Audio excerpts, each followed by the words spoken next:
So again, my name is Mike Lapitan. I presented earlier today, and I'm going to share a few more just successes that customers have had here in California, Northern California specifically with Wonderware, and just give you guys some ideas on maybe where do we go to next, right? We talked about a lot of different things today. You know, what are the next steps?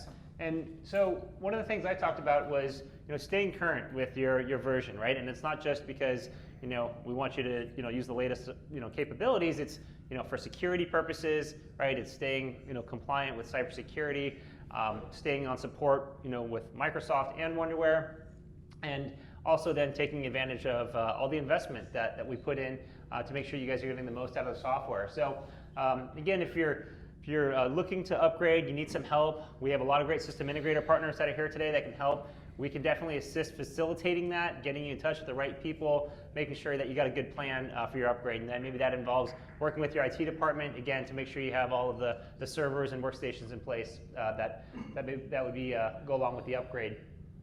I'm going to show you some examples of how customers are using our Tier 2 historian. We didn't talk a lot about that today, and I want to definitely drive that home because I think it's one of the more easy to integrate solutions that provides immediate value for organizations that are trying to share plant data with their business users for reporting purposes. Mike Bruce did a great presentation on Aviva Insight, the Cloud Historian, so I'm just going to share a couple examples how customers are using that today. Daniele just presented on digitizing mobile rounds to save time and for standard operating procedure knowledge transfer. So this is an example of the California Department of Water Resources. Everybody's, I'm sure, driven down I-5 at some point. You see the big California aqueduct down the side of the road. And so that's the California Department of Water Resources aqueduct. And there's Wonderware historians strewn throughout the aqueduct at the different gates and pumping stations and hydroelectric power plants. And back up in Sacramento, they've got an enterprise historian, a Tier 2 historian. Okay, and so on the California aqueduct, they are, you know, got flow meters and pumps and the gates and the substations, and those are all collecting data locally at those facilities, at those processes, and then they're replicating the data up to the Sacramento historian server at Tier 2 for all their business level reporting. Okay, so they've got hundreds of business users up in Sacramento that need access to this information, right? Rather than give them access to the SCADA control network to query the local historians, they go to a centralized historian that has all of the data. The Tier 1 historians provide store and forward redundancy. What that means is if for any reason the network between the Tier 1 and the Tier 2 goes down, or maybe the Tier 2 goes down for an update, or some other type of latency between Tier 1 and Tier 2, the Tier 1 will continue to buffer and store that data and collect it, and then backfill to the Tier 2 as the network allows or as the server becomes available. Okay, so they have a central enterprise reporting server up in Sacramento as well, and they don't replicate every single tag that they need at the operational level up to Tier 2, right? Up to Tier 2, you know, they need certain information for reporting that they don't need at the Tier 1 level. So the Tier 1 level has more data than the Tier 2. This is the city of Santa Rosa, another example from a security perspective. They didn't have a Tier 2 historian, and they didn't have a firewall in between the SCADA network and the city network, and they ended up getting a virus on the SCADA network. And what happens when, you know, you get a virus on your computer, right? Your computer stops working, right? It slows down to the point where you can't use it anymore. And so they had that happen, and they found out that, you know, the virus came from the city network. And so they said, okay, we can't have this. We need to go ahead and separate these networks, and we're going to put in a Tier 2 historian for citywide reporting. So the city of Santa Rosa has 3 different Wonderware systems. They have one for water, wastewater, and for what they call the geysers operations. And so initially they just started with the wastewater, which is the system that actually got the virus. So they put in the firewall, they started replicating over to the city Tier 2 historian, and then they have all of their city reporting. They have SQL Server reporting services, they have their CWIX reporting, which is the California Integrated Quality Water Management System. They have their own SharePoint server for sharing data. That worked really well, so they decided, hey, you know, we need a Tier 2 historian for both geysers and for the water distribution systems as well.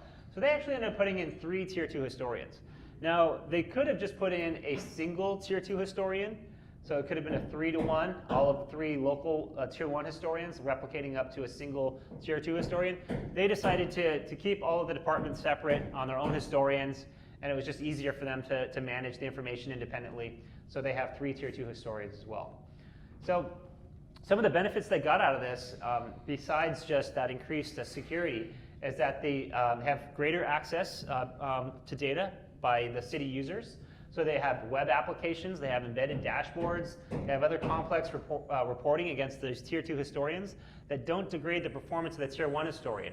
So in the past, when they'd run their monthly reports and they were these pretty big queries, sometimes the operations folks would notice their historian would start to lag a little bit when they'd run these really complex queries. Now they don't have that, that argument anymore of, hey, you're running your monthly report, my trends are running slower. When's that report going to be done? They don't have to have that conversation anymore. All the queries are done against the Tier 2 historian for the city reporting.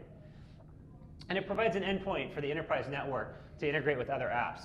So here's some examples of what they're doing with the Tier 2 historian. So they call this their RIMS reporting, Resource Information Management System.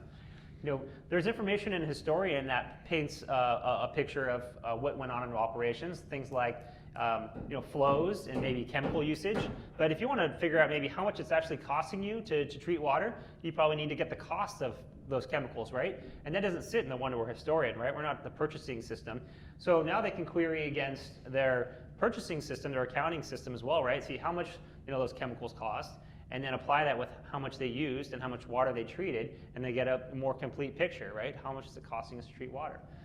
Same thing with utilities, right? They can look at how much energy they've used. They can look at equipment run times. They can look at the time the equipment was ran, the time of the day it was ran, and they can start comparing that with other information that maybe comes from the utility, right? What did their bill reflect? And so you can do a lot more contextual reporting. Again, this is the California State reporting system. They have a in-house person that is really good at SQL Server reporting services. Super sharp guy, loves programming in SQL.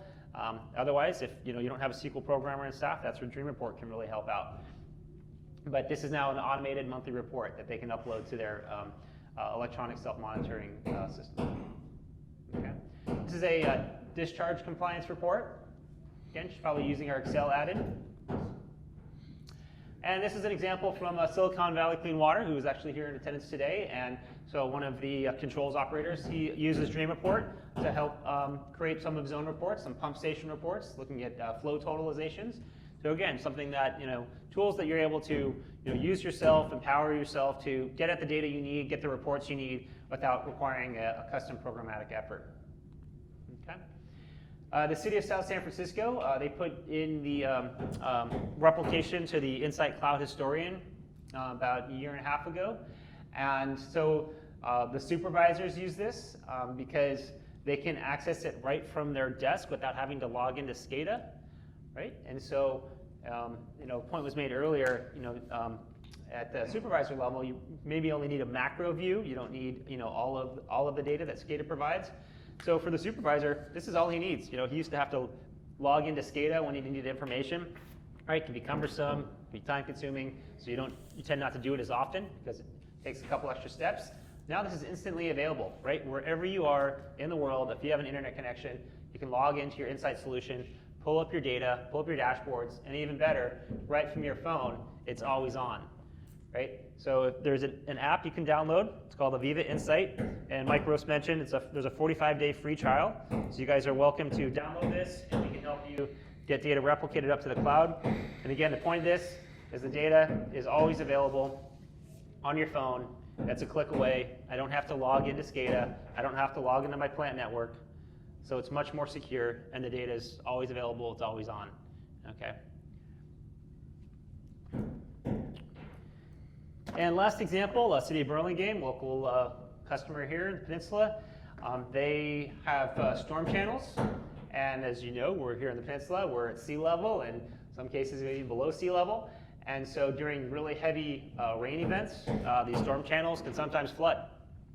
And How do you alert the public if there's going to be a flood, right? So they've got the information available in SCADA. How do you present that information to the public?